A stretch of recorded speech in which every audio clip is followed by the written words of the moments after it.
I feel like the tides are turning a little They bit. are. And I feel like the reason why I feel like that is because the policies that the current administration has put in place has not only impacted Mm-hmm. the enemy, Right. but everybody. Everybody. And so the average person now is starting to feel the impact of some of these policies. And I think we have to be willing to create space for them to come back, not from the I told you so, not from the, you know what I mean? It's like you made the choice that you thought was best for you. Yeah. And I respect that. And it didn't work out. So now let's have a different conversation.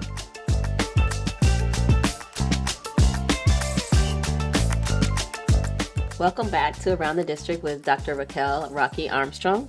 Let's talk about some leadership questions here. So the legislature can be deeply divided, which we know that it is here in Arizona. So how do you personally approach working with people you strongly disagree with?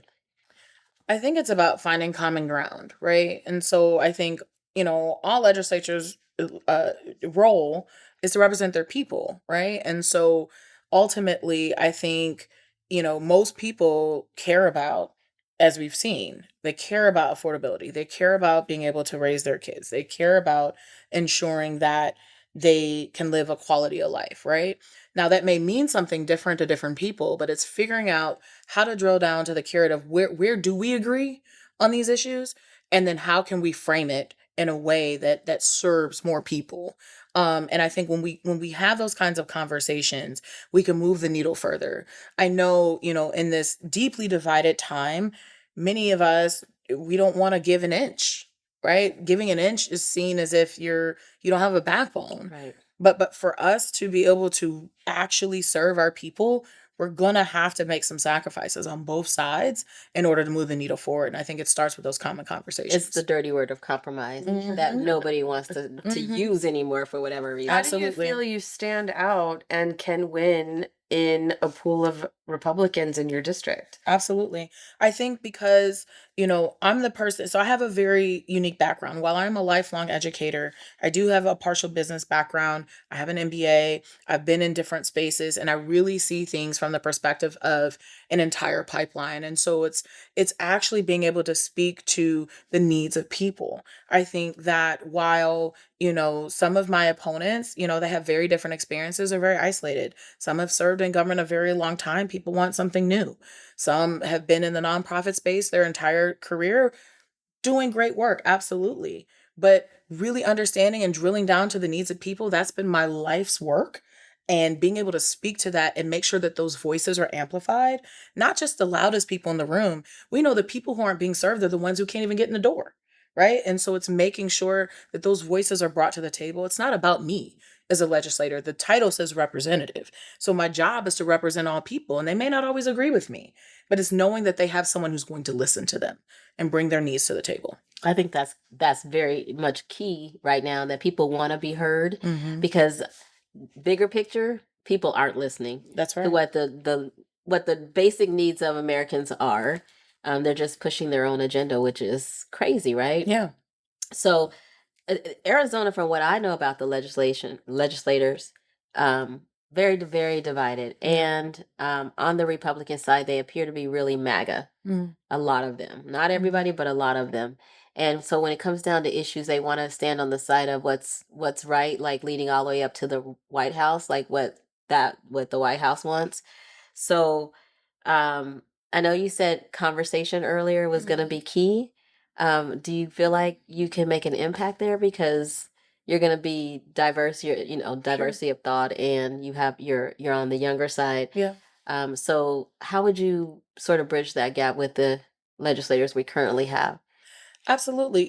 I think that propaganda is this thing where it makes people believe that people, are one side or the other. I've had amazing conversations with current legislators who are ideologically on the opposite side of me, right? And so each one typically has an issue that really drives why they're actually in the legislature. But I think it's making sure that you are taking into account again, like I said, all voices. So for example, in my district, I'm working on building a faith council for, of leaders, right? Being able to have different perspectives. We have to position ourselves where we're willing to hear voices that are different from ours. And it doesn't mean that you are sacrificing your own values, right? But I can't speak to something that I don't know, right? So I have to be able to create space to hear it. And so it's being able to engage with those folks. It's being able to, talk the issues, be able to speak to what's going on in my district, but also listening to what's going on in theirs, right? I don't know what it's like to be in rural Arizona, right? And if they're advocating for the issues in rural Arizona, and I'm only speaking from the space of, well, I know Chandler, right? We might not be able to come to a common point, but it comes down and it drills down to people. And I think, to your point, everyone wants to have a space to be heard. And I think some people have been in positions so long that they're used to hearing their own voice. Right? Right. And so it's making sure that people recognize that there is a mutual respect, even if I disagree with you, right? And it's the relentless pursuit of it. I think we've gotten to a space where we've been willing to shut it off. Just cut the lines of communication. What is that doing for us in any space, right? I mean, I've heard people say, over the holidays, it's like if they're, liberal and they have MAGA relatives, that they've cut them off. They don't even They talk don't to them talk to 'em. anymore. Well, I think the hard part is that on one side you have tried.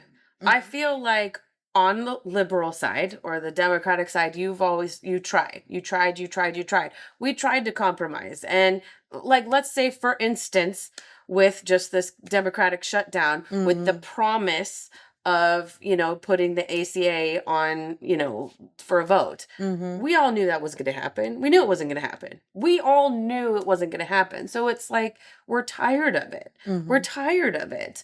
Like, we want to compromise. We want to talk to the other side. And I think it's gotten to a point where it's like, we're tired of compromising. So we have shut it down because it's gotten to a point where you've shut down us for so long and stopped compromising with us that we don't want to compromise with you anymore. So where do we go? Where do we go from here? Exactly. Where do we go from here? How do you step forward and talk to someone that won't even talk to you? I feel like the tides are turning a little bit. They are. And I feel like the reason why I feel like that is because the policies that the current administration has put in place has not only impacted the enemies, Right. but everybody. Everybody. And so the I agree. I agree. average person now is starting to feel the impact of some of these policies. So whether you voted for the current administration and you didn't think it was going to impact Right. you, and now it does. And you're right? losing your jobs and you're The losing your farmers are a good example of that, right? 100%. And I think we have to be willing to create space for them to come back. Not from the I told you so, not from the, you know what I mean? It's like you made the choice that you thought was best for you. Yeah. And I respect that. And it didn't work out. So now let's have a different conversation. And I think that's where I'm going. Like, I've had to learn, and I think about, my parents. It's kind of like, when a child thinks they're right and they're going to do what they want to do, right? A parent can beat them down. No, you're going to do what I say. No, let them feel the effects of those decisions. And that's right? why I wasn't mad when the Democrats came back to the table and said, let's get the government reopened. One, it impacted my family directly, but two, it is okay, let them feel it. Yeah. Let them feel it Yeah. because if they don't feel it, they're never going to know what the real truth is. And it sucks. People have lost lives in the moment of that fight. Yeah. Right? Yeah. It is. I'm not saying this is an easy thing. People are definitely struggling every day. Yeah. Right? But ultimately, to be able to move, we're in a space where self-interest moves people.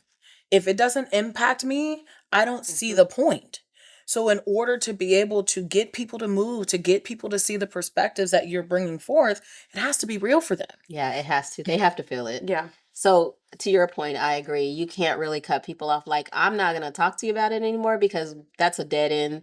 It's a brick wall. Can we all agree to say I told you so to Marjorie Taylor Greene, though? I mean, I don't think I can. I don't think I'm reaching over the aisle on that one. No, I'm not reaching. Okay. Like, I don't believe her. Okay. I think she's in a position where she's being this is serving her. It's self-serving. Okay, I'm just throwing that one up. But I don't know why she thought she was any different than anybody I else. she's But okay. yeah, but it only But we're all different until we're not. That's but exactly. to That's the a great point point. of to the point of it didn't affect me until it affected me, and now Mhm. I'm getting death threats. Oh, sorry for you. Yeah. Like now you're getting death threats. Like, what about everybody else? What about people that have actually died because of this? What about her bullying of the? What about your bullying that has caused representatives to be murdered in their home? Yeah. I do Listen, not yeah. have sympathy for you. Yeah. I'm not sorry. Yeah. Like, I'm sorry. I'm sorry. I'm not sorry. Like, that's the type of thing that's hard for me. Mhm. Yes, I do feel bad for farmers. Yes, I do feel bad.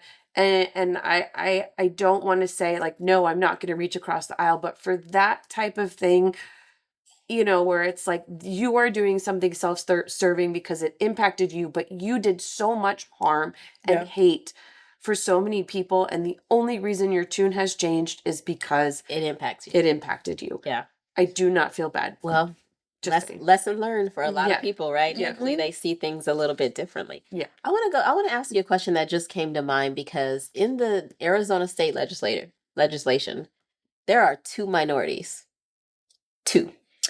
Right? Well, Well, not there's minorities. 4. Is it There's 4? 4. I think you're going Well, for black There are legislators. 2 black legislators. There's 4. Are there 4 There's 4. black legislators? Yep. Who are they? So on the Democratic side, of course, you have Whip Quante Cruz, represents Quante Cruz. Legislative District And 26, Kiana Sears. and Kiana Sears. On the Republican side, you have Walter Blackman, who represents Legislative District 7, and you also have David Marshall, who represents Legislative District 7. Okay. So there are 4. But 2 okay, there are 4. I'm just gonna leave it at 4. So, like, how does that have an impact on you in any kind of way, knowing that if you're elected, you would only be one of 5 people of color? It's my story of my life.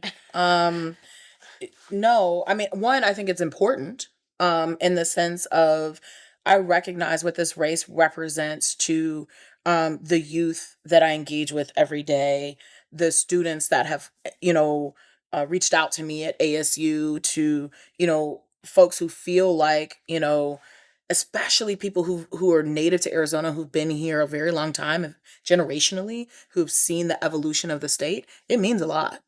However, I also feel that for me personally, that has been, the story of my life in navigating different spaces. My last administrative role as a principal, I was the first Black administrator of color outside of athletics. And my goal in that space, outside of obviously ensuring that we were addressing the needs of the district, was making sure that I wasn't the last. So when I left, there were 5, right? Sometimes it's about being able to open doors. And it's not to say that it's all about, representation, but we do know that regardless of background, we come with knowledge and history and, lived experiences that inform the way that we look at legislation, the way that we look at policy and governance, that are different from other people. And that makes it rich. That makes sure that we're thinking about things very critically in a way that maybe a room that looks all one way won't. Right? So it's important to have that representation and to inspire the next generation to step up to that plate. I hear often, people don't want to run for the ledge, whether it be because it pays $24,000 a year, whether it be because it's part-time or whatever. But seeing us there, it tells somebody else it's possible.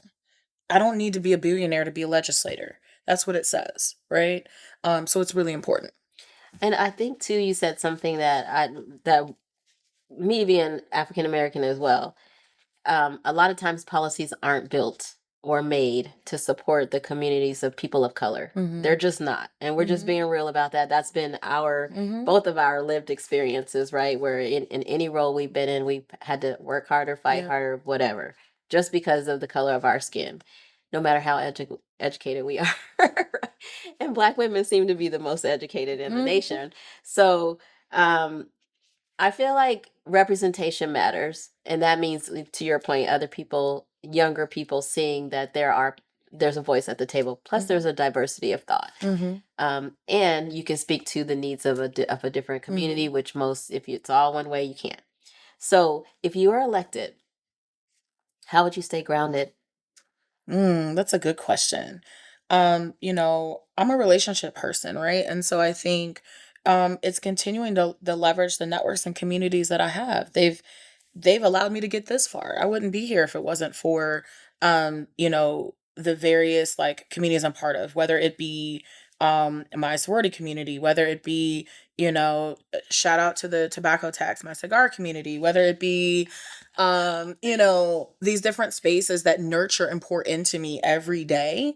That's what allows me to stay grounded, but it also allows me to keep my ear, to the streets on what's going on, what's impacting people every day, right? But it's making sure that is very much a part of my life. It's very easy when you're in public service to get burnout because every day you feel like you got to show up for something. There's always something, right? But in order to sustain the role, you got to make space for those things that help keep you, remind you of like, who is Raquel, right? Who is Rockee? Like not Dr. Raquel Armstrong, not Representative Armstrong, but like who is Rockee, right? And are you still Rockee? Have you changed? Like, are you shifting, right? Like, I come Say from, that whole book. you know what I mean? I come from that community of like, oh, you switched up on us. Yeah, You know we what I have mean? to Like, code switch. Yeah, like you have wouldn't know switched- about this. Yeah, code switching. You wouldn't know. We'll school you on that. All right. right? I have people in my life who were like, no, we're gonna make sure that you're still the same person. Yes, we grow in our experiences and it helps us, become different people in some ways, but you don't lose who you are at your core. Right. And those communities will keep me there. Yeah. I mean, it's gonna be it won't be a struggle if you're secure in who you are, but we know about the shifting, and so that's why I asked that question. Last question I'm gonna ask you though is when voters are deciding whether to trust you with this role, what do you most want them to understand about how you'll show up for Arizona? I think what's most important to me is that they know that I will always be an ear for the people. As I mentioned earlier, we're not always going to agree on everything, right? People span the gamut on a number of issues. And while most of us are issue driven, as a representative, I got to think about the whole, right? And so I think, trust is very important. Trust comes with, that I'm going to keep it as transparent and as real as possible for people, but I'm going to create space for your voice, whether that's having regular town halls, whether that's making sure that I'm, allocating enough time to meet with constituents who have concerns, or making sure that I'm able to direct people to the resources, that do exist, simply because the legislature can't be the answer for everything, but sometimes we go to the people we trust, right? And so it's making sure that is adequately there, and that even when I disagree or folks disagree with me, that they feel that they can do that.